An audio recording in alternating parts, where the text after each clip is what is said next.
La chance de travailler sur un film qui se tourne à 90% en studio, pour un chef décorateur, c'est formidable.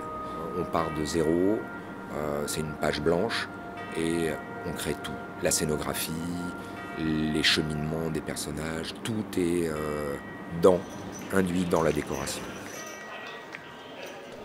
Quand j'arrivais à Barrandov, j'ai découvert le champ de foire. J'étais hyper impressionné parce que bon, j'avais vu des sketchs, des dessins que Jean-Pierre m'avait montré, mais le voir en vrai comme ça, et c'est un peu surréaliste parce que t'es là et c'est énorme et c'est beau et t'as l'impression que c'est plein de vrais vieux trucs quand c'est tout créé à la main. Le travail derrière m'impressionnait beaucoup.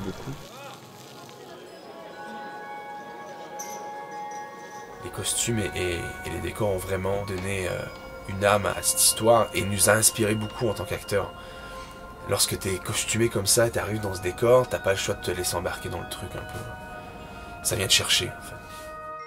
Alors le premier parti pris qu'on a eu avec Guillaume Laurent, le scénariste, ça a été de dire je ne vais pas faire une reconstitution historique. Ça se passera dans un univers de contes. On ne saura pas ni où ni quand l'action se déroulera.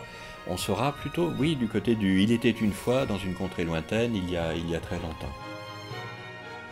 Jean-Pierre nous avait dit « j'ai pas particulièrement envie de l'ancrer dans une période précise ». Tout d'un coup, on ouvre une porte créative et on se dit « on peut se permettre plein de digressions ».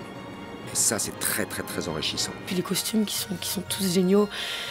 Ce truc un peu grunge, un peu rock, et puis en même temps, on peut pas trop situer dans le temps. Enfin, que ce soit les décors ou les costumes, c'est l'univers fantastique qui peut se rapprocher un peu de ce qu'a fait Tim Burton.